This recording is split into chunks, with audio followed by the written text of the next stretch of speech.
Welcome to Rants TV. Hi guys, nandito po tayo ngayon sa kahabaan ng Marikina River. Please samahan niyo po akong mag-update dito sa ongoing construction ng flood control project. Dito po tayo mismo sa River Park ng bayan ng Marikina. Ito po yung update natin today, August 1, 2026. 3 weeks ago, nandito po tayo nag-update at hindi pa po natapos dito na segment. At tingnan nyo naman po guys, sobrang ganda na po. Tapos na po dito yung mga hagdanan na nakaharap po mismo sa ilog. Parang amphitheater nga po ang dating dito. Sobrang ganda po. At doon naman po sa tapat natin ay Barangay Kalumpang. Meron din po tayong latest update yan. Nasa aking previous video lang po.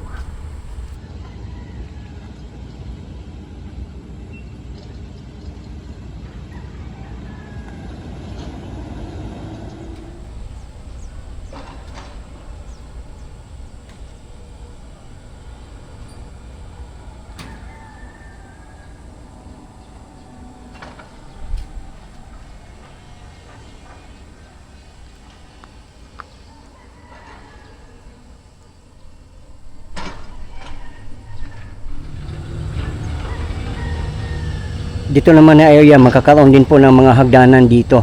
Same po doon sa unang pinuntahan natin na nakaharap sa ilog.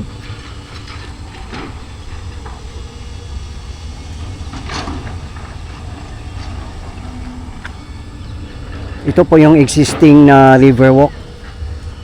Siyempre, pag matapos na po dito na area ay ma-elevate din po dito.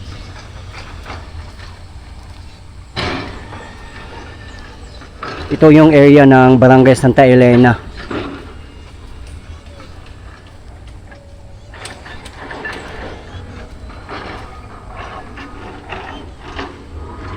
Ayan may mga hagdanan na rin po silang nagawa dito.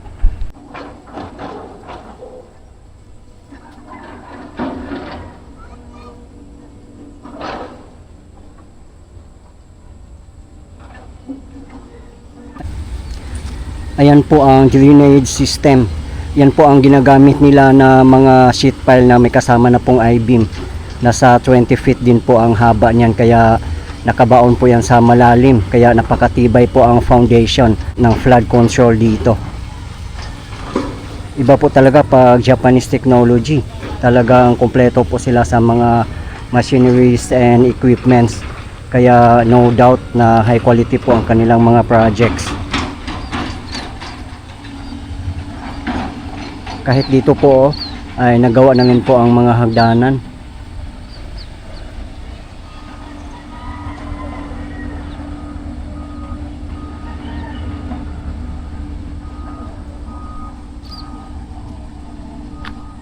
Doon naman po sa tapat natin ay Provident Village. Part pa rin po ng Marikina. Ayun napakataas din po ng retaining wall doon. Kaya hindi na po sila basta-basta babahain dyan pag makukumpleto na po ang project.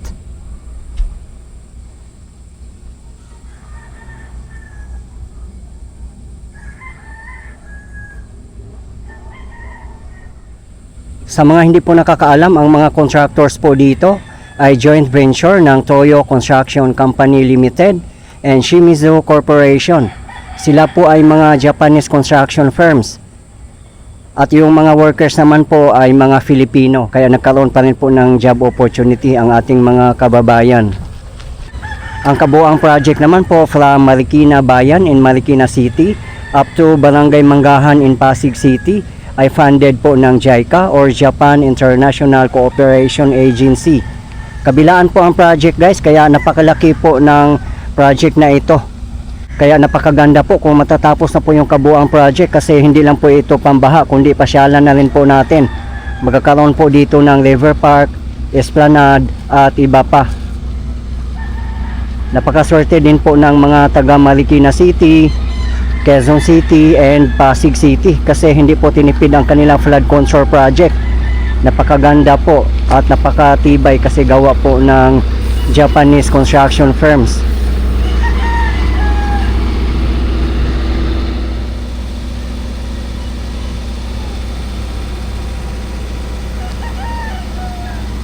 So sa kabuoang River Park ng Marikina ay ganito po ang magiging design siguro Yan, may mga hagdanan.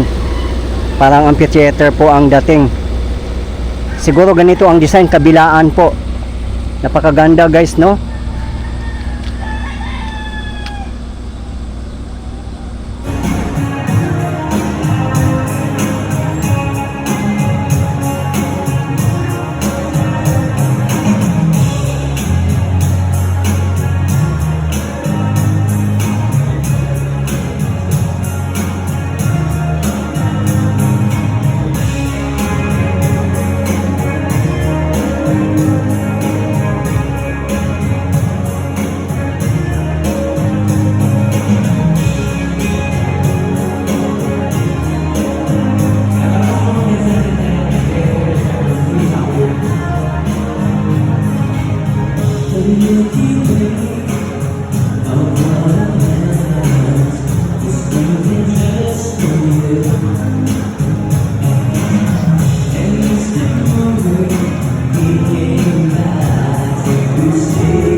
Grabe, ang laki na rin po ng improvement dito.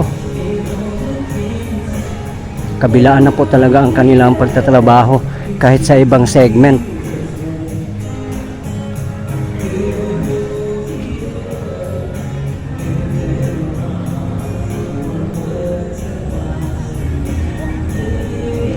Yan, kahit dito may mga hagdanan na rin po.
Medyo tumaas ang level ng ilog ngayon kasi maulan-ulan po may paparating na bagyong Luis.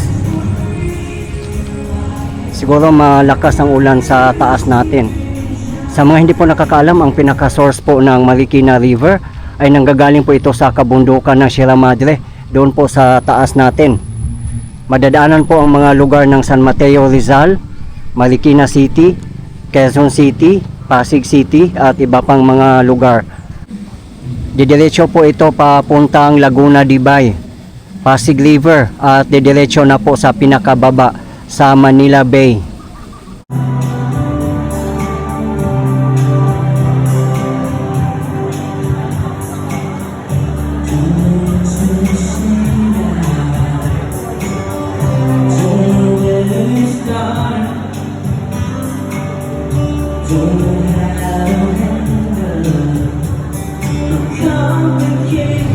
Diyan po na portion na River Park ay matagal-tagal na rin pong natapos yan. Ilang buwan na rin po ang nakalipas.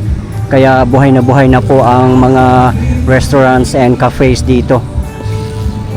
Nabubuhay na pong muli ang River Park ng Marikina City. Dati ito po yung isa sa mga pasyalan ng Marikina. Hindi lang po mga locals ang namamasyal, kundi dinadayo pa po ng taga ibang mga lugar. As well as Marikina River Banks.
pagmasdan ka sa malayo.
As we had a rock was rock, as a kid.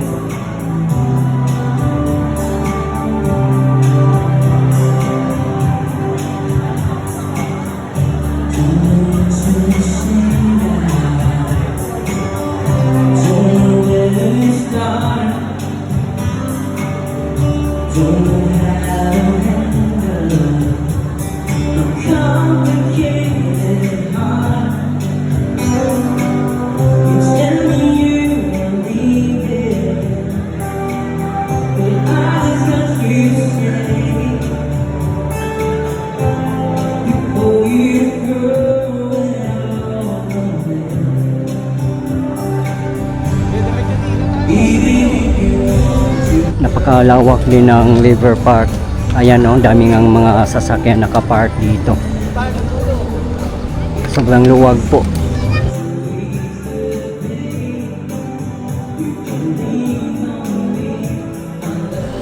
Siguro pagdating ng Vermans ay magkakaroon na po dito ng mga bazaar same as before.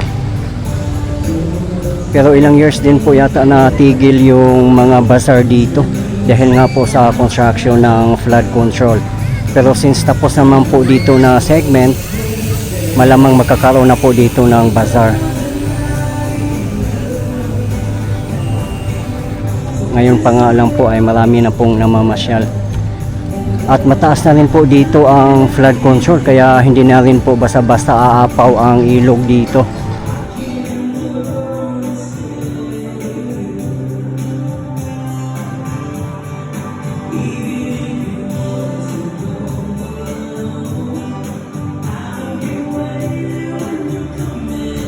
Kahit doon po sa kabilang side natin, oh, grabe, ang laki na rin po ng improvement doon. Same po ang design guys, may mga hagdanan din po na nakaharap sa ilog. Siguro yan po ang standard design dito sa Marikina River Park. Kaya napakaganda po niya tingnan. Lalo na kung makumpleto na po ang project.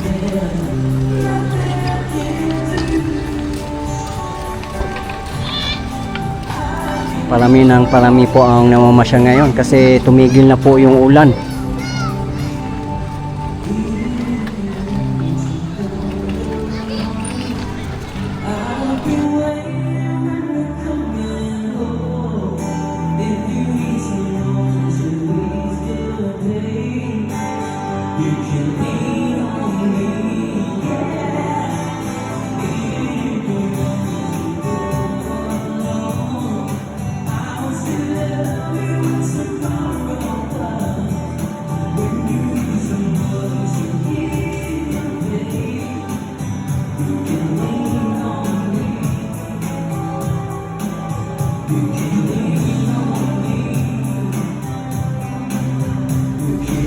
Marami po ang nagsasabi na ang Marikina River Flood Control Project ang pinakamatibay at pinakamaganda.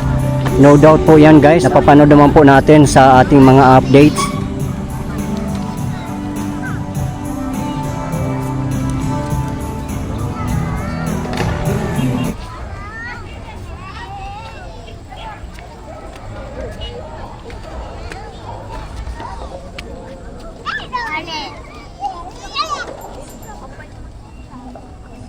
Time check, 6:20 PM local time. Dami na pong nagbabike dito. Meron po kasing bike rental dito.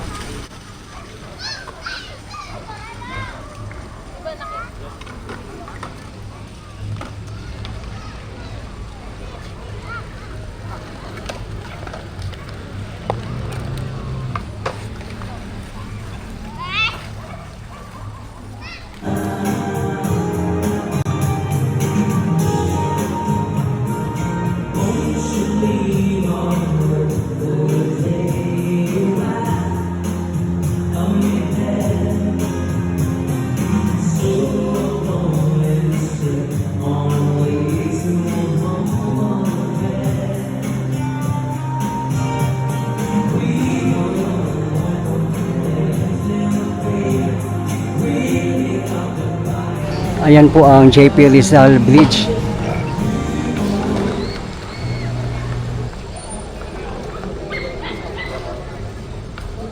Ayan po ang ginagamit nilang temporary bridge patawid po doon sa kabila. Since meron pong mga bagyo or mga ulan, tinabi po nila para hindi po siya maaanod.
Okay guys, ito po yung latest update natin ngayon dito sa ongoing construction ng Marikina River Flood Control Project in Marikina River Park, Marikina City segment as of today, August 1, 2026.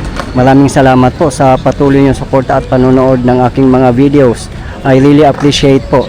At hindi po ako magsasawang i-update kayo, lalong-lalo na po sa mga government infrastructures. Mabuhay ang Pilipinas! Okay guys, thank you for watching and keep safe everyone.